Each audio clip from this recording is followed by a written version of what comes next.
in the Conspiracy Zone. Did World War II end in 1945, or, as some say, 1947? Is the Navy covering up a battle in Antarctica between 10,000 American sailors and the last of Hitler's Navy? Do you think the Nazis went to the South Pole after World War II? I would say that's very possible. I didn't hear that. I don't aware of that theory at all. Yeah. I hope not. No. Why do you think Hitler might have relocated to Antarctica? I have no idea. They couldn't all fit in South America. Maybe he wanted to get away from his wife. I really should have listened better in school. Why haven't we heard this before? You expect people to believe that? Who can mastermind that kind of cover-up? Okay, you two, break it up. Oh, so you're serious. Come on, convince me. This is the Conspiracy Zone, where the big lie meets the smoking gun. And now, here's your host, Kevin Nealon.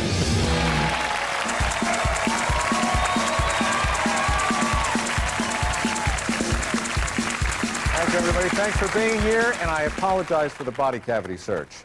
Although, I did see a couple go through the line twice. What's up with that, homie? You know what I'm saying? All right, tonight we'll tackle a big mystery. Did World War II end in 1945, as the history books tell us, or in 1947 at the South Pole, or in 1999 at Woodstock 3? All right, we got a crack panel to help answer those questions. Let's meet David Childress, John Rhodes, and Jeff Garlin.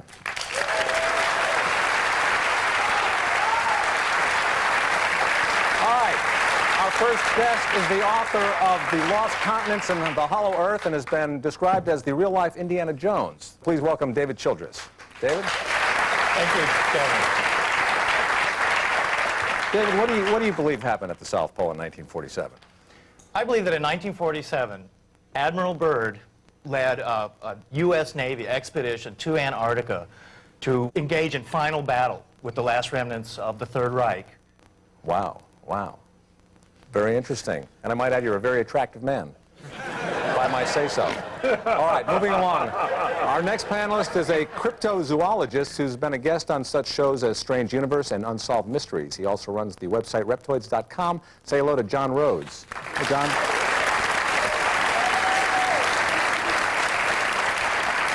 Now, what is your take on Admiral Byrd's trip to Antarctica? I feel that Admiral Byrd was following up on some very esoteric knowledge that he learned through a fraternal order that was really backing the Nazis at the time, called the Bavarian Thule Society. And the Thule Society was an ancient order that had, for years and years before Nazism ever rose up into power, believed that the Earth was actually hollow. And during that time, Hitler had sent them down there and also up to Antarctica, in order to find out any kind of entrances into the inner Earth that supposedly exists. Okay, thank you, John. I hope you have a designated driver with you today. All right. Our last guest is a comedian who stars in the HBO sitcom Curb Your Enthusiasm. Give it up for Jeff Garlin. Jeff.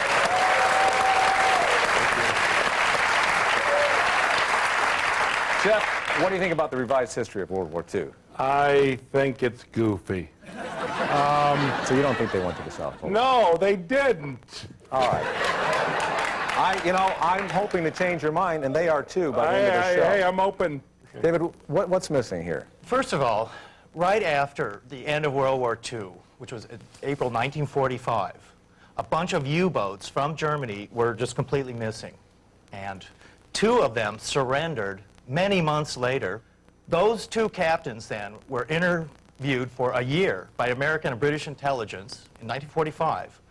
And their big question was, to those U-boat captains, was, have you been in Antarctica? And if so, what were you doing there, and who did you take to Antarctica? Where did they stay, John, in Antarctica? Where were they? Well, we do know that Antarctica is filled with a lot of ice caves. The submarine wolf packs made a great advancement in technology and construction when they were able to go up to the Arctic and to Antarctica in order to occupy ice caves that were actually hidden from any kind of aerial view, and they could try and trap any kind of shipping that may be trying to go between the United States and Europe and Greenland in that northern region, and also any kind of shipping that may have occurred down south towards Antarctica. Now, are these caves they're in, or is somebody saying the Earth is hollow? Well, both. I mean, it's a fact, the Earth is riddled like Swiss cheese with caves and caverns all over it. That's undeniable. Some of the caverns have But large... if they're little holes, wouldn't somebody have fallen into one? By this point? All right, let me ask you this, Jeff. After Byrd got back from the Antarctica, he was confined to a mental institution, right? He was admitted to one. You know, that doesn't happen just from traveling. Maybe he saw something there? It does. I'll tell you what, a couple things. First off, it does happen. You do go to the nut house when you've been in a cave in Antarctica. It makes you nuts, So you're saying man. that he was in a cave? He was in a cave, and you know, when he went to the mental institution, all he ate was Swiss cheese. That's all I'm saying. David, was Hitler down there?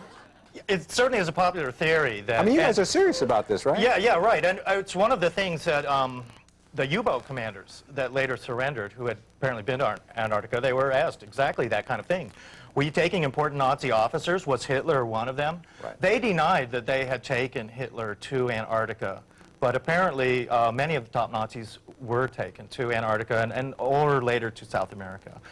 Antarctica also at this time was, and even largely today, was a neutral area that hadn't been claimed by any countries. And if you were, say, the Third Reich, trying to expand, you wanted territory, you wanted bases, going to Antarctica and setting up bases is a good idea. And apparently they did exactly that. In 1938, the Germans went down with aircraft carriers to this part of Antarctica that was actually the Norwegian area called Queen Maud Land.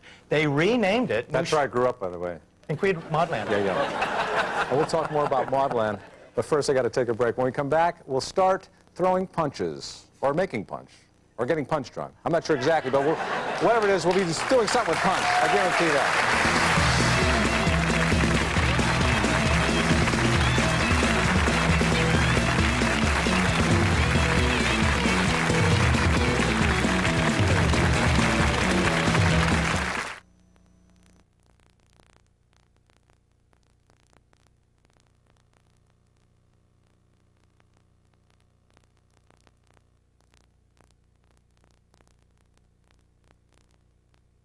In welfare, you think the Earth is hollow? Yeah. It might be gushy inside, but not hollow. No, I don't think it's hollow. I remember learning in science that we've got a core. Anything? It does sound hollow. Well, how do they get the core in there if it wasn't hollow?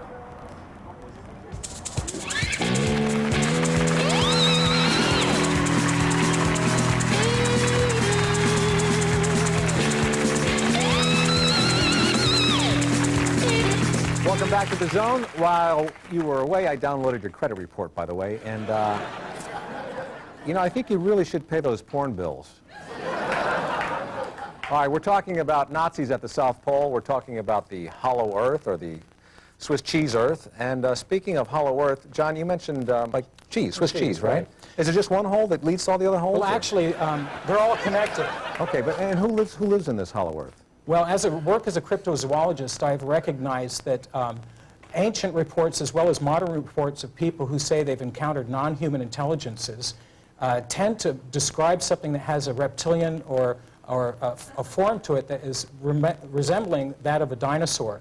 Dale Russell, who is the senior curator of the Museum of Northern Carolina, had done a project for NASA.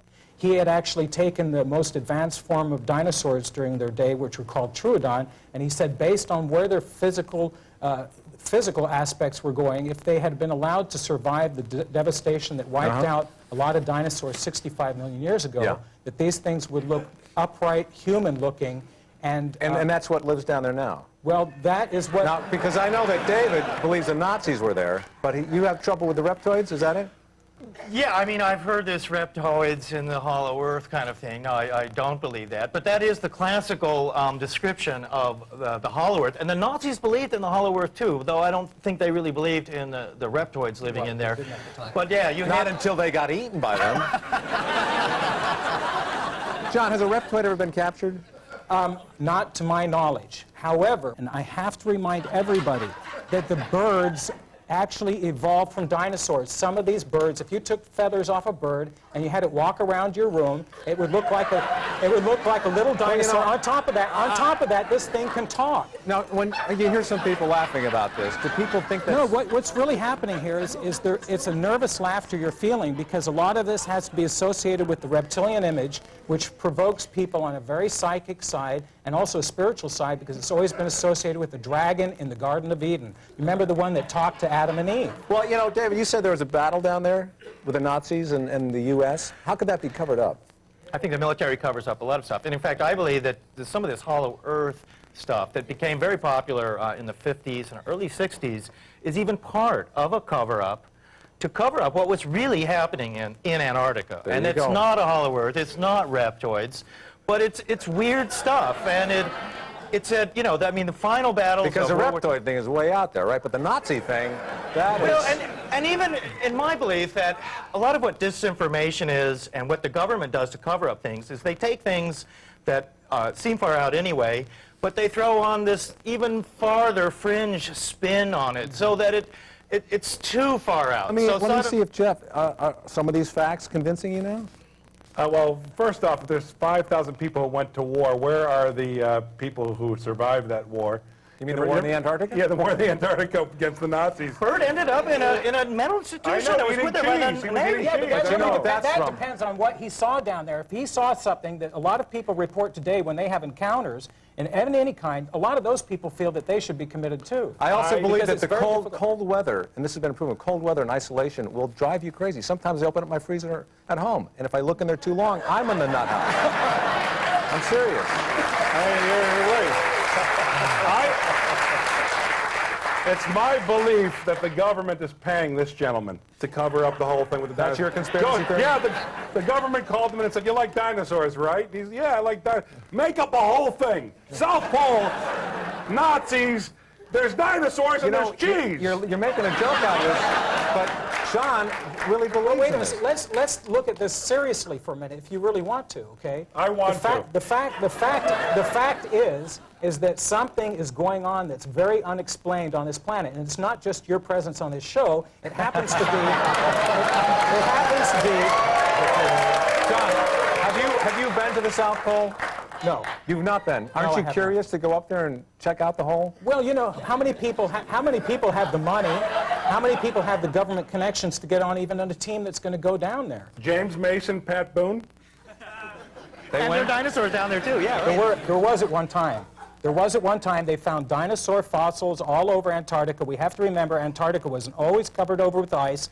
The dinosaurs that they found down there, Dr. Tom Rich out of Australia found dinosaur fossils that a large part of their brain was used just to process optical light. And they have said that dinosaurs lived down there in freezing temperatures, and they were living down there in times when there was 4 months of light. They were not hibernating anywhere, and these are prime candidates for a species to go underground, remain hidden from humanity, and allowed to evolve naturally into their given form. I got to break away here for a minute, John, just for a second, and I'm just a little confused. If the Earth is hollow, somebody dug it out, where did they put the dirt? We'll talk about that later. We're going to take a break right now. After this word from Eskimo Pie, when we return, we'll be joined by a guest who knows a thing or two about weird reptiles.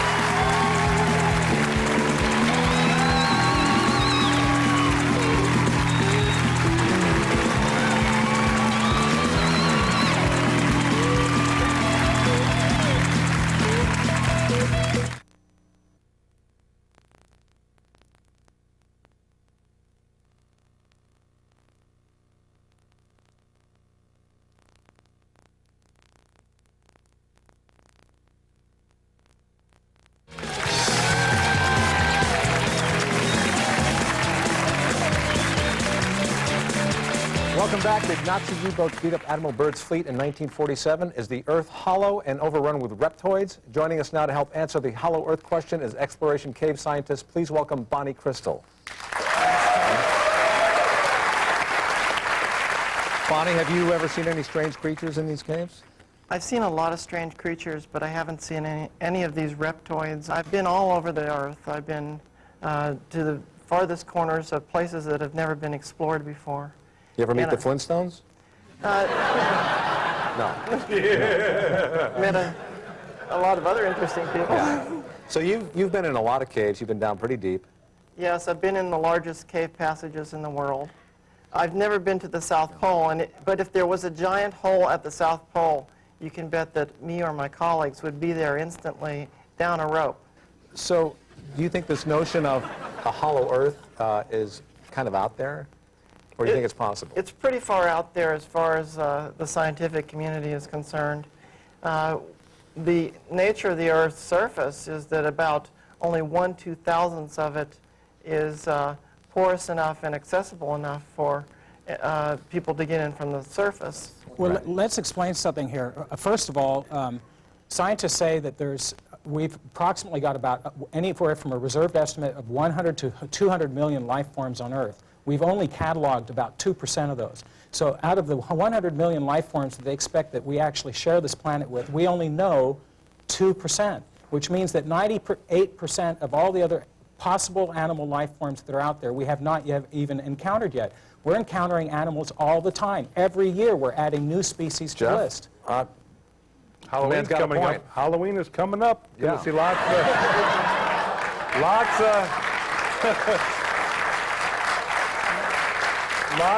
so even if lots of creatures going to come to my door, including reptoids. Really? Would the hole be right by the pole? Excuse me? Would the hole be right by the pole? No, actually, the geographical pole is different than the magnetic pole. They're in two different areas. Oh, I see. The hole itself is only said to be about 300 miles in diameter. This is one of the reasons why it's very, very difficult to get any kind of satellite imagery of Antarctica without cloud cover. Also, when you say we have explorers found it, how can they not report it? If this hole were 300 miles in diameter, the horizon would still appear to be horizontal, even though they went past the poles. Now remember, Byrd said he traveled in the land beyond the poles. The land beyond the poles. That would be bed and bath and beyond. And you know, when it comes to these hollow Earth theories and a lot of the belief, a lot of it does rest on the bizarre statements that Byrd made. And Byrd made a lot of very strange statements. He was a strange bird, is what you're saying. Let me just interject here, if I could, for a minute. We have to remember that the underground region of this planet is the most protected planet, and number one reason is because the majority of all the military-industrial complexes of every nation have hidden their military bases and scientific facilities like in Colorado. Underground. Right. Underground. And this is one of the reasons they don't want everybody out there running around. Hold on a second. I'm just sorry. Just the idea of everybody out there running around. Come on, honey. Let's go run around to Antarctica. Here's the thing, too. There are a lot of people. Antarctica is one of the most scientific places on Earth. There's so many scientists running around Antarctica. It's like the playground for science. And, well, that is a huge, huge area. First of all. You know, hold that thought, Dave. We got to take a chill pill here. Bonnie Crystal, thanks for joining us. Thank you very much. When we come back, we'll give our audience a chance to talk to these reptoid experts right here.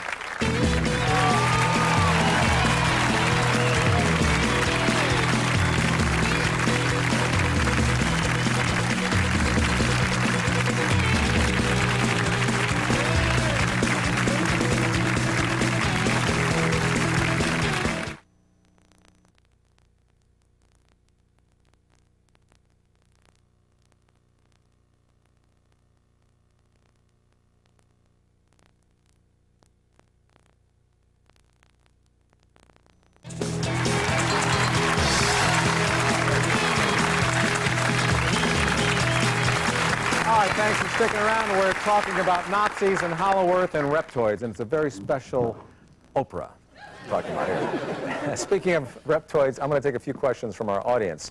And you, sir, what is your name? Stand up over here. Thank you.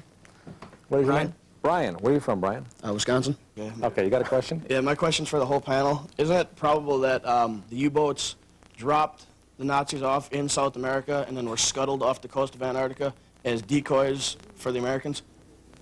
Go ahead, Dave. Yeah, let me answer that. No, okay, it's just the opposite. They were scuttled off of South America and Argentina. What about Das Boot? Was that there? Was that one of the boats? You have to remember, in 1951, the U.S. military dropped off 12,000 troops in an area called Thule near the Arctic Circle, and they took over Thule. This is a base in Greenland. Right. I actually learned that in high school. In high school? And I learned that. Almost 1 year to the day that occurred, when we set up operations there, and basically, they called it the largest invasion since Normandy. Almost 1 year to the day when that occurred, they had spotted the Air Force as well as Washington National Airport had caught UFOs flying over the White House, the Capitol building, and the Pentagon. All this evidence, and yet people don't. And we forget about it. We forget about it. You have a question, sir? What is your name? My name is Tony. Tony, where are you from? I'm from New Jersey. You're from New Jersey? Yeah. Yeah, big reptoid state there. Yeah, well, my question is about the reptoid. What is your theory? I mean, you have anything to back that up? Well, okay. Are you asking me? Are you asking me? Scientists say that all vertebrate life, including mammals, which are humans, evolved from ancient reptiles. A long time ago, they were just reptiles. Some of them became mammals. Some of them became reptiles. Now, look what we have become. Look what we have become in that short a time. What else, if there's birds that can talk, and we're being told that these are survivors and they are evolved dinosaurs, what else could have evolved out there? You know, you guys, you chuckle and you laugh, but I believe I have a little reptoid in myself. Reptoid. All right, thank you, gentlemen. Before we go, I'd like to offer this final thought. Although there was much controversy over the way Admiral Byrd went to Antarctica in 1947, everyone agrees that he and his ships ultimately came home. But somewhere in the vast Pacific, there's a ship that has never come home. A tiny vessel that left the dock 38 years ago for a 3-hour tour and hasn't been seen since. I say rescue these now ancient mariners from eternal syndication. And I mean all of them. Gilligan, the skipper too, the millionaire and his wife, the movie star, the professor, and Mary Ann. Freedom in 07. That's our show. Thank you. And remember, if we made just one person a little more paranoid, then we've done our job tonight. And speaking of paranoia, next week we try to answer the eternal question, is it hot in here or is it just me? We gotta go. Thanks again to our panelists, David Childress, John Rhodes, Bonnie Crystal, and Jeff Dolan. I'm Kevin Nealon. If that CIA guy outside my house, stop following me. Thank you.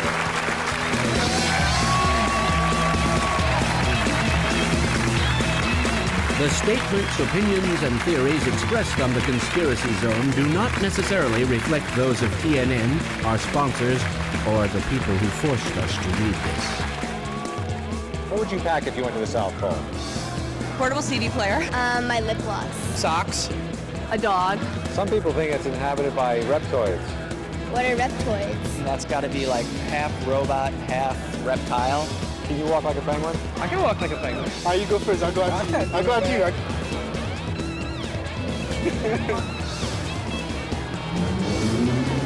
That is perfect. It's tough to be a penguin. Some people would say the Earth is half empty. I say it's half full.